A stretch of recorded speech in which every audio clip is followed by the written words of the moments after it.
Anda telah mengunduh podcast yang dipaparkan oleh Pendeta Dr. Erastus Sabdono ini dari truth.id/voice. Selamat mendengarkan podcast ini.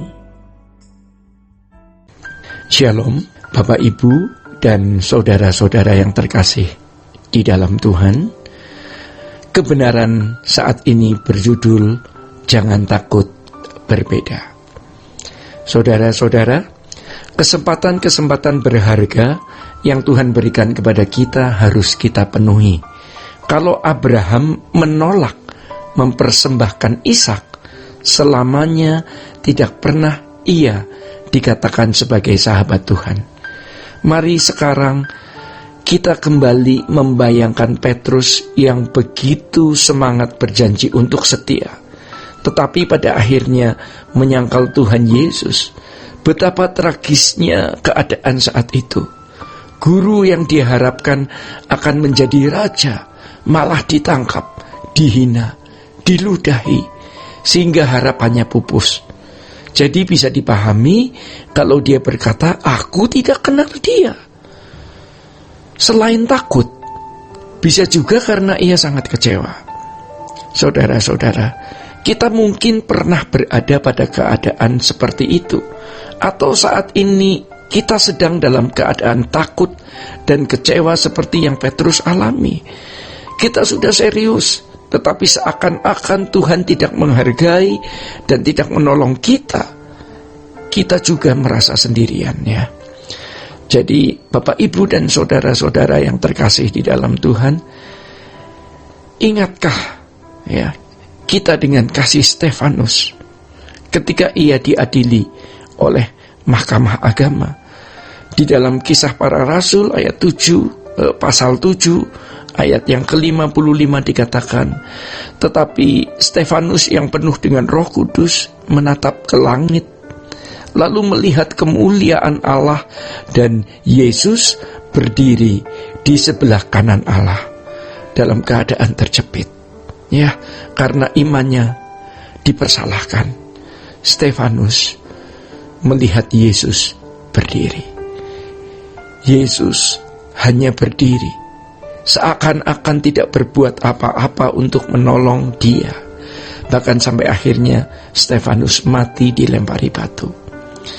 Ketika seakan-akan Tuhan diam dan tidak menolong kita, ketika seakan-akan semua keadaan memojokkan kita, justru disitulah Tuhan sedang mempercayai kita, yaitu ia tahu bahwa kita sanggup melewatinya. Demikian juga Sadrah, Mesah, dan Abednego. Ya, ketika mereka menolak menyembah patung Nebukadnezar, mereka diancam akan dimasukkan ke dalam dapur api yang panasnya 7 kali lipat dari biasanya. Hal ini dikisahkan di dalam Daniel 3 ayat 17 dan 18. Apakah Sadrah, Mesah, dan Abednego menyerah? Tidak.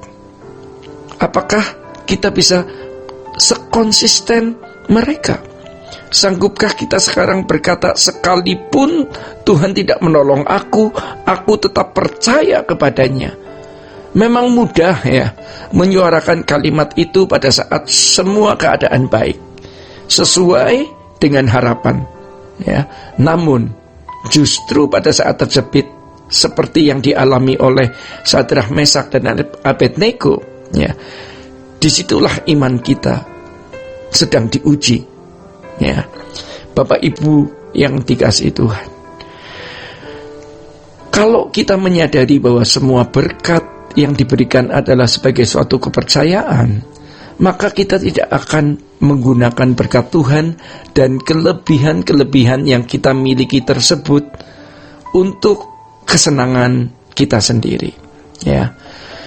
Kita akan menggunakannya secara benar dan tentu saja bertanggung jawab. Banyak gereja dan pendeta hanya mendoakan jemaat agar diberkati berlimpah-limpah, ya, dan mengajar jemaat meminta berkat Tuhan agar sukses dan berhasil dalam bisnis dan kariernya. Tetapi tidak mengajar jemaat untuk menjadi orang kepercayaan Tuhan, sehingga banyak jemaat yang tidak pernah menjadi dewasa. Ya, Bapak, Ibu, dan Saudara, berani mengaku sebagai anak Abraham berarti berani memiliki penglihatan ke depan seperti yang dimiliki Abraham, yaitu kota yang mempunyai dasar, yang direncanakan dan dibangun oleh Allah sendiri. Anak-anak Abraham oleh iman harus mempersoalkan hal-hal surgawi, bukan perkara-perkara duniawi, ya, yaitu keselamatan di dalam Tuhan Yesus Kristus. Bapak, Ibu, dan saudara-saudara, ya, jangan karena Abraham kaya materi, maka orang Kristen boleh mengklaim bahwa mereka bisa menjadi kaya secara materi seperti Abraham. Tuhan tidak memberkati Abraham dengan berkat materi, sebab Tuhan harus melindungi sosok Abraham ini secara khusus demi rencana besar Tuhan, yaitu menyelamatkan dunia. Kalau seseorang hidup dalam ambisi dan keinginannya sendiri atau tidak dewasa secara rohani, kemudian menuntut berkat Abraham, yaitu berkat materi, betapa kurang ajar sikap ini di hadapan atau terhadap Tuhan. Tuhan sangat ingin kita ada di sampingnya, selalu dan selalu. Tetapi untuk menjadi sahabat bagi Tuhan yang selalu berada di sampingnya, ada satu syarat, yaitu hidup hanya untuk kepentingan Tuhan dan kerajaannya. Jadi kalau seseorang memikul rencana Allah bagi penyelamatan dunia ini, pasti Tuhan memberi proteksinya secara khusus. Bapak, Ibu, dan saudara-saudara yang dikasihi Tuhan, memasuki kehidupan menjadi sahabat Tuhan, kita harus berani melepaskan semua kesenangan hidup. Ya, walau tentu kita harus melewati tahapan-tahapan. Kita harus benar-benar bergumul untuk bertumbuh dan mengerti apa artinya menjadikan Tuhan sebagai sahabat jiwa kita. Kita harus mengakui dengan jujur bahwa kita sering tidak setia. Untuk ini kita bersyukur atas kesetiaan dan kesabaran Tuhan. Coba bayangkan, apa reaksi Tuhan ketika nanti kita bertemu muka dengan muka?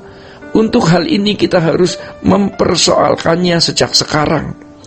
Kalau hari ini kita bisa berpura-pura di hadapan manusia, kita tidak akan bisa berpura-pura di hadapan tahta pengadilan Tuhan nanti. Jadi jangan main-main dengan Allah yang hidup. Sudah terlalu lama kita menjadi Kristen yang berpura-pura, atau mungkin kita tidak bermaksud berpura-pura, tetapi karena kita masih ada keinginan mata, keinginan daging, dan keangkuhan hidup, kita tidak bisa terbang tinggi. Ya, selagi masih ada kesempatan, mari kita berubah. Jangan takut untuk berbeda dengan yang lain, asalkan kita berkenan di hadapannya.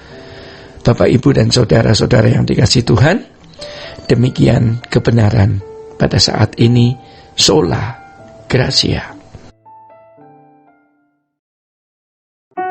Untuk berlangganan renungan harian dalam bentuk cetak, silakan hubungi Truth Literatur di nomor telepon 0878 7870 7000. Untuk mendapatkan CD khotbah, MP3 Renungan Truth, dan CD album lagu produksi Sola Gracia, Anda dapat menghubungi di hari dan jam kerja di nomor telepon 021 638 60953. Tuhan Yesus memberkati. Sola Gracia.